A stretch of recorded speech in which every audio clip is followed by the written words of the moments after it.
I'm Anil Kumar, and in this video we'll try to understand the relation between cosecant x and its reciprocal secant x, and we'll also see how their characteristics are related. So let me sketch these functions for you. Let us say this is the graph of this is a sine wave. You know, cosine and sine are similar waves. Cos waves is translated pi by 2 degrees, right? That is how they are related. So if I have to make it a cosine wave, what I need to do is x-axis is all domain, but the y will be where the wave starts with a maximum. That makes it cosine wave. I hope you understand and appreciate this part, right? So here we have 1 and then we have minus 1.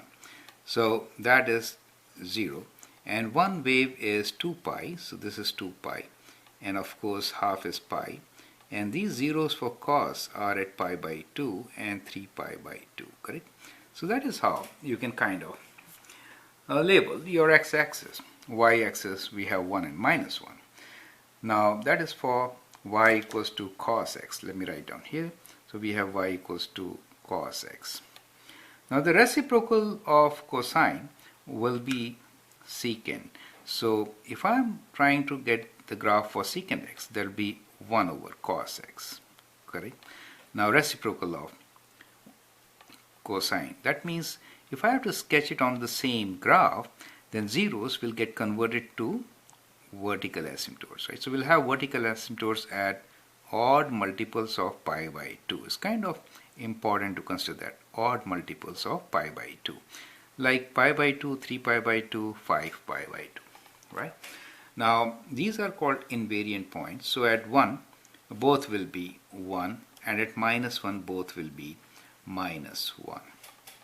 Now as the cosine value decreases, the reciprocal value will increase. If it is positive, reciprocal will be positive. So the graph which we have for secant x will be kind of like this, right? So this is how we are going to have graph for secant x. We do have a video where we explain all these points, how to sketch secant x from cos x in details, right? Here our idea is to really understand and appreciate the relation between their characteristics. Okay, that's the whole idea. So let's begin by analyzing the zeros of this particular function. So if we consider zeros of cos x, so first let us say zeros. That means the points where we have zeros are pi by 2, 3 pi by 2, 5 pi by 2 and all. So zeros for, let me now write down here, I'm just selecting the right pen. So if we have zeros for cos x, then at those zeros which are at, let me write general expression for it, which is 2n plus 1 pi by 2.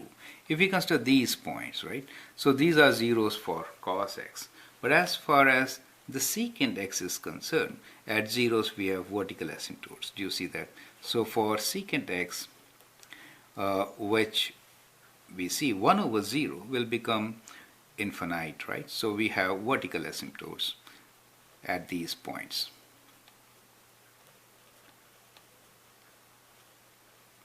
Now these are very important points since they are in the domain of cos function, but they are not in the domain of secant functions. That is what you need to appreciate, right? Now let us analyze ones and minus ones for cos x, correct?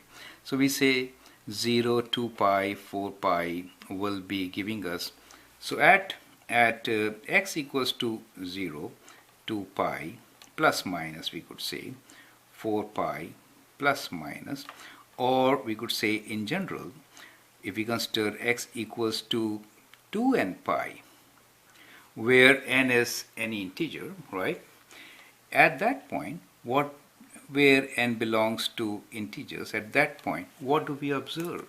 We observe that cos x is equals to 1, which is also equals to secant x. Do you see? These points are called invariant point, since both values are same. Similarly, we'll also observe that at pi, 3 pi, correct? This is 3 pi. So at x equals to 2n plus 1 pi, right? So these are odd multiples, right? Where n could be integer. We find that the cos x is equals to minus 1, which is same as secant x, right? These are also invariant point. So exactly same values. Do you see that part, right? So these are few characteristics which are so closely related. These are exactly same. The other ones are exactly opposite, right? One is in the domain, the other one is not. Now we will observe increasing and decreasing intervals for cosine and secant function. So let's consider when x is greater than 0 but less than pi by 2. Now, so that is the interval, and we see within this interval what happens to the cos function. Cos of x is positive and decreasing, right? Positive and decreasing. Let me write in short form. Then secant function is increasing but positive, right? So in this case, secant function is positive and increasing. Do you see that? It is increasing. So positive reciprocal is always positive, but increasing interval becomes decreasing and decreasing interval becomes increasing. Now if you consider pi by 2 to pi, right? So at that time, what we observe here is that cos x is negative and decreasing. So cos x is negative and decreasing, right? But secant x is still negative but increasing, right? Secant x is negative but increasing. You have to see from left to right, so it is increasing. Now in the interval pi to 3 pi by 2,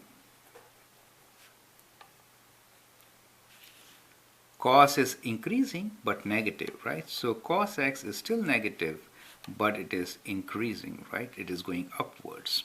As far as the secant x is concerned, negative reciprocal is negative but increasing becomes decreasing, right? So that is how they are related. And lastly, in the interval 3 pi by 2 to 2 pi, cos is again positive and increasing.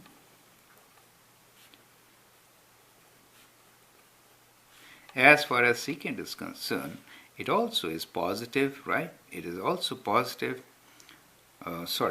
In 3 pi by 2, I'm looking at the here 3 pi by 2, cos is positive and secant x is also positive but decreasing, right? So it is positive but decreasing.